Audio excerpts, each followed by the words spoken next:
Hello YouTube! Welcome to another instant analysis video. We're gonna be going over the Summer Music Festival event cards. First, we'll start off with the free cards.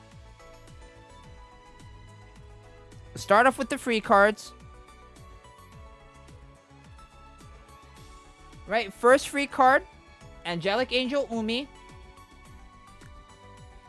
Elegant attribute guard type. Unfortunately,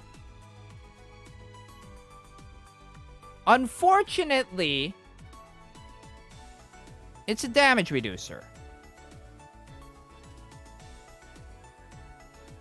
Stats are okay, but it's damage reducer. So stats don't really mean anything if it's a damage reducer. If we're being honest.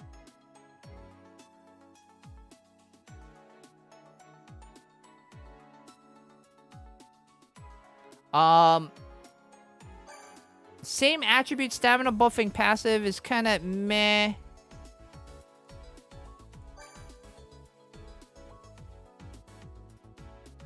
Strategy switch cleanse, 20% chance. Yeah, like Timboy says, this is basically Rainbow Rose Canyon. So this gives you another option, especially in Dreamlight Parade, if you want to cleanse, by all means. Is she something you're even going to frontline in Dreamlight Parade? Unfortunately not, because she's a damage reducer.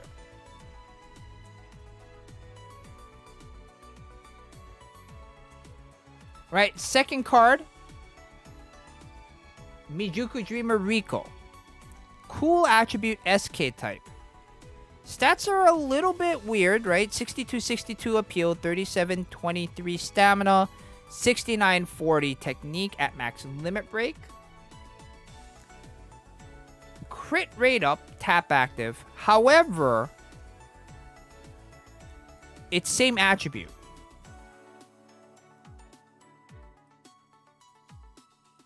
Passive is also same attribute. So that means if you are going to run this card for it to have maximum effectiveness, right? You're going to need to run a, 3 cool attribute frontline. Which for certain Dreamlight Parade songs, I guess, yeah, but unfortunately, nothing particularly special out of the card. The LSA is kind of whatever. Right? Increase SP gauge gain by 8% for 3 notes. But it's only when she crits. Which, if there were some way that you could have backlined this ability, maybe it would have had some very, very niche applications. But because it only activates when she crits, you're probably not going to see it a ton. Then we have the free UR. Summer on Stage Yo. At max limit break, 52-31 base appeal, 96-38 base stamina, 12,668 base technique. Which is important because her tap active is a stamina heal based off of her technique. 32% stamina heal based off of her technique. Passive, not bad, but it does suffer from the free event UR thing, right? Normally, same attribute appeal buffing passives max out at 5.2%. Because this is a free event card, it maxes out at 4.2%. Which does knock it down a peg, right? And then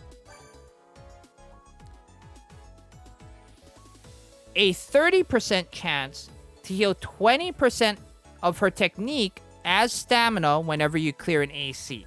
That's her LSA. Now, based off of this LSA, could it possibly have some backline usage?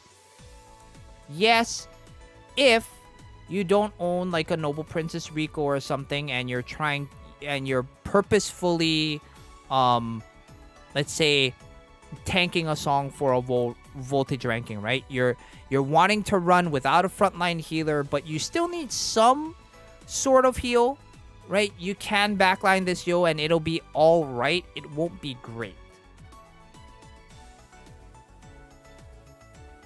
And as Shudda points out, we go back to the not having an 11% skill rate activation. It is back to the regular 33%.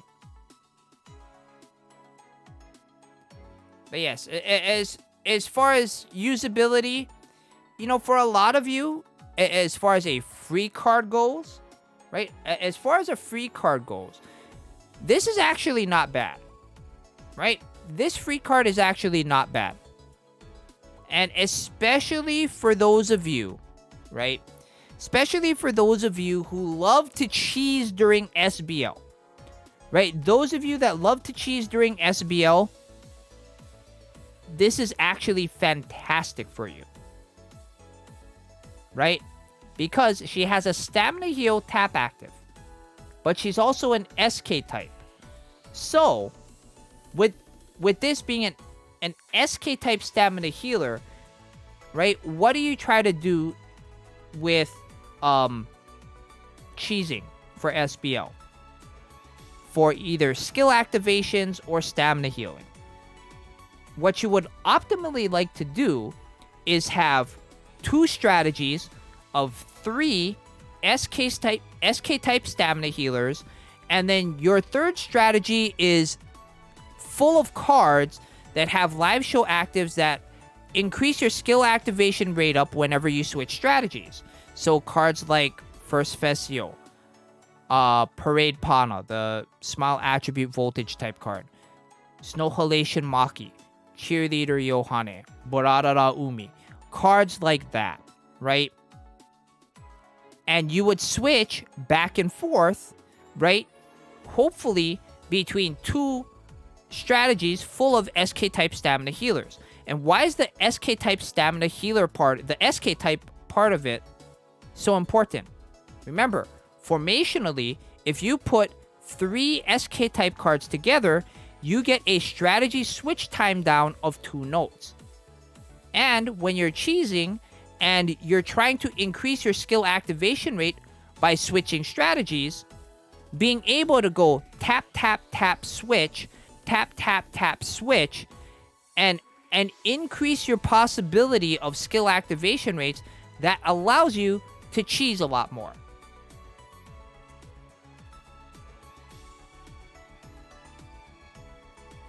So, as far as free cards, any of you that are trying to chase for the gold heal title, right?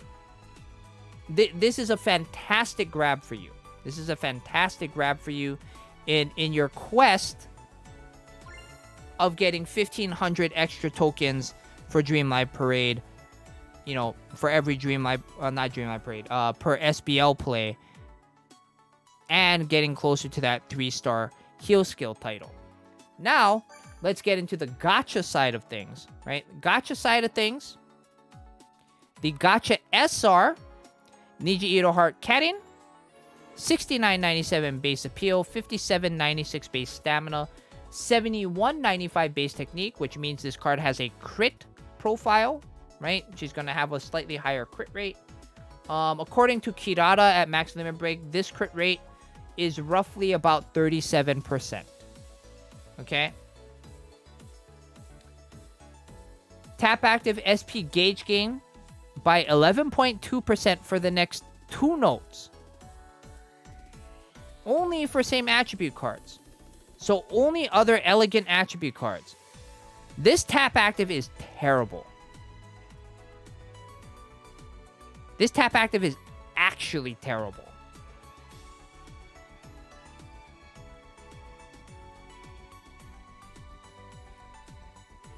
Passive, same attribute, appeal buff being passive, so 3.2% appeal buff at max limit break.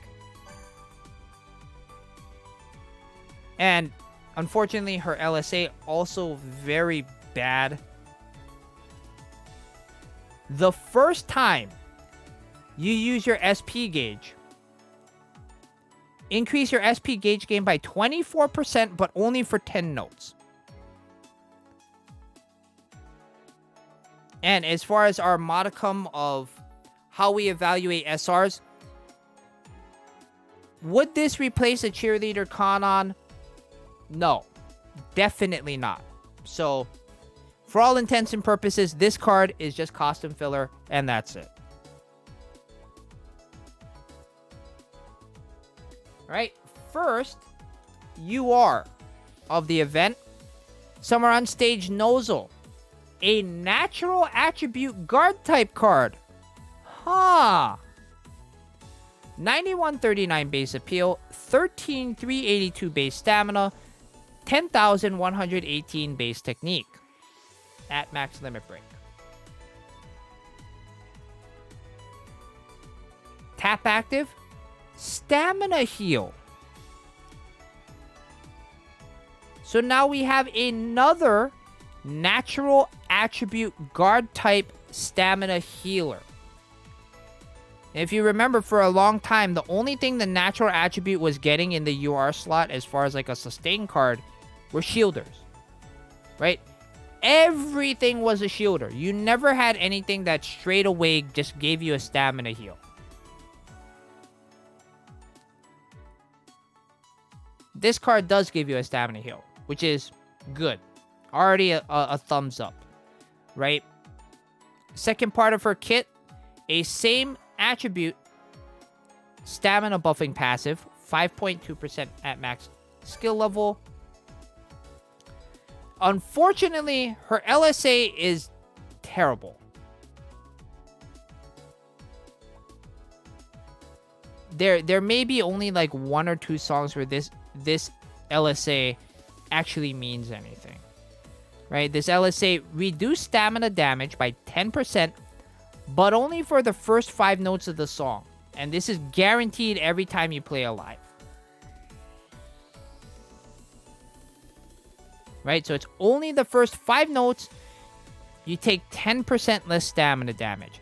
So, which means, right, basically, unless there's a 10k damage note in the very beginning of the song or something, this LSA is basically useless. Okay? Here's what I will say is good about the card. You know, outside of the stamina heal tap active, one thing that I think will get overlooked, and the chat and I have discussed this before. We saw a JP player in the last voltage ranking event utilize a card that I don't think many people would have ever thought about using in a voltage ranking setting. Okay? And that card was Star Festival Rin, the Elegant Attribute Guard type card. One of the JP whales used that card and was averaging 64 million on Snow Halation. That was that person's sustain card. The other 2 cards that the person was running was Party Kanata and First Fest Kanata. And the reason why that person used Star Festival Rin was because, if you remember, Star Festival Rin is the only card in the game that has 5-digit appeal, 5-digit stamina, and 5-digit technique at max limit break. She's the only card in the game that has that. She also... Oh, she doesn't have a crit profile. It would have been nice if she did, but... Oh, no, wait. I was wrong. She does have a crit profile. So she crits at like a roughly 49-50% rate if you use her. She also has an appeal all passive. So when you combine those 3 things, right? Actually, there's 4 because her LSA is actually provides a stamina heal as well. So when you have a crit profile guard type card that is on attribute, gives you a stamina shield, has an appeal all passive, and will restore 8.5% of her technique, which is her highest attribute, as stamina every time you pass an appeal chance. It's pretty dang good.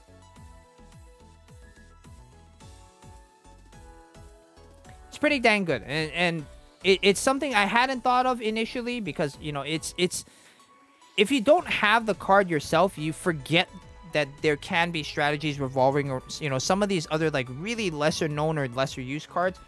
This is, you know, the Rino is one I forgot about. So definitely keep your eye on this card as being something that you could possibly use for like an advanced plus type run, right? This Nozo is basically right there with second Fest Maru or first Fest Maru.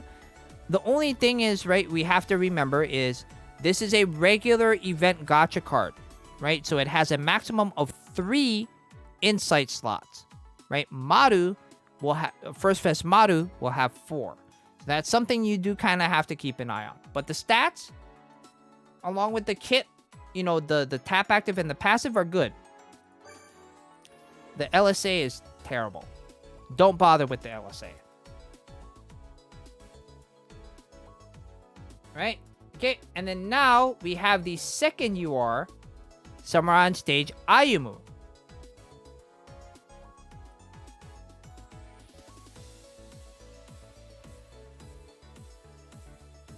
Okay, active attribute SK type. Another the free card was an active attribute SK type. This one is also an active attribute SK type. 11,750 base appeal, 7,507 base stamina, 13,382 base technique. So again, this card has a crit profile. According to Kirara, this card's crit rate roughly 55%. Okay, 55%. Okay, tap active, increase crit power by 15% for the next 5 notes, cards in the same strategy. Passive, same strategy, appeal buffing passive. LSA, the first 6 times you switch strategies, increase the appeal of all other active attribute cards for the next 5 notes. Increase the appeal of all their active attribute cards by 5% for the next 5 notes. Unless you're playing hop, stop, non-stop, where you're having to switch, this doesn't really come into play a ton.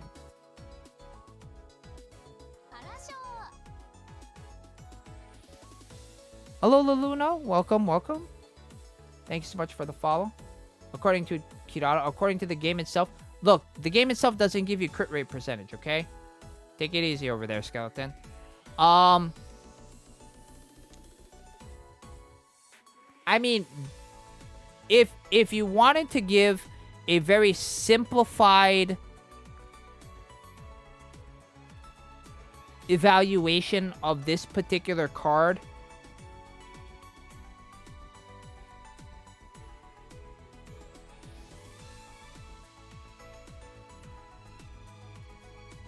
this is basically a weaker second Fest Kotori.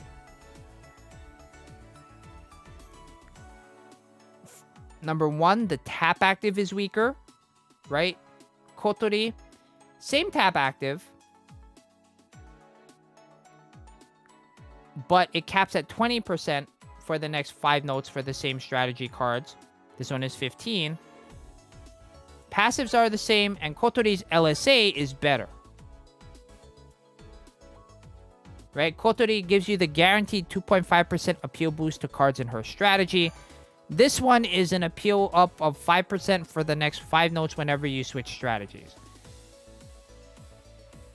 Not as consistent. You're not going to really want it.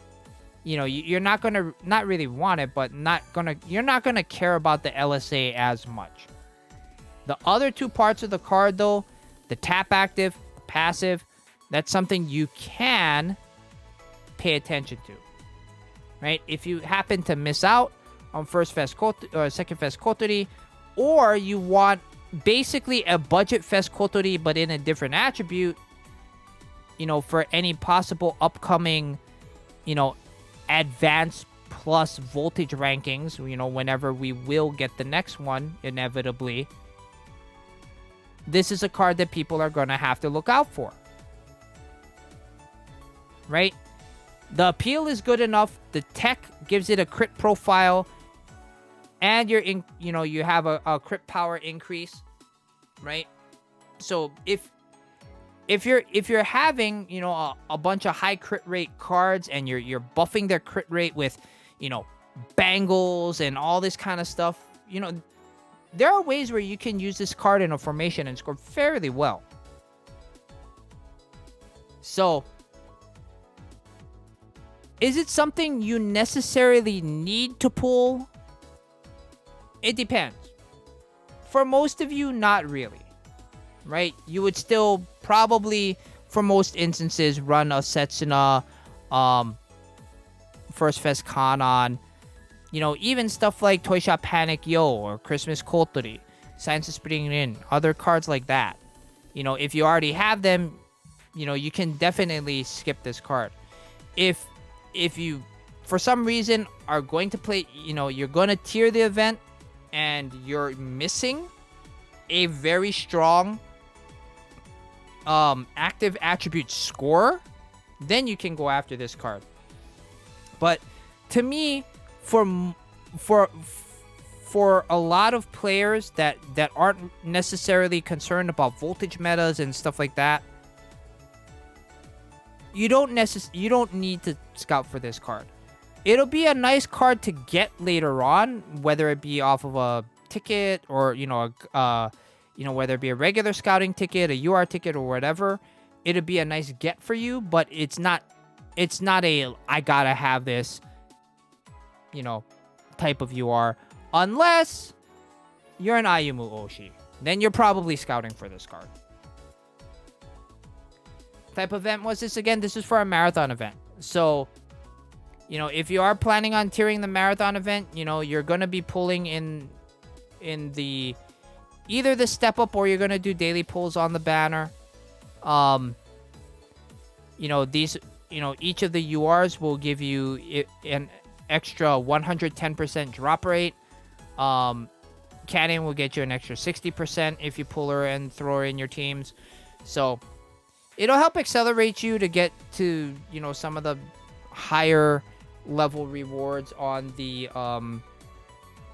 you know, as far as the tiering rewards and stuff like that. But as I always say, once you get up to the 50-star gem reward for the last 50-star gem reward for marathon events, basically everything after that is just kind of whatever, right? The quality of the rewards that you get for tiering after that, it diminishes quickly. Do you think this event will have a banner with the tempo that gives 100 quartz like last event? I actually don't think so. Let me check on JP. Let me check the news on JP.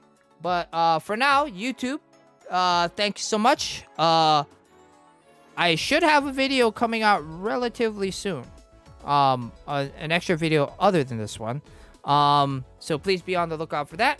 And with that, we'll see you all later. If you have time, come join us on Twitch. We talk a lot of BS.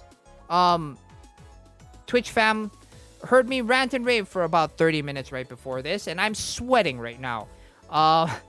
Anyway, that's going to be it. All right, YouTube, take it easy. We'll see you all later. Bye!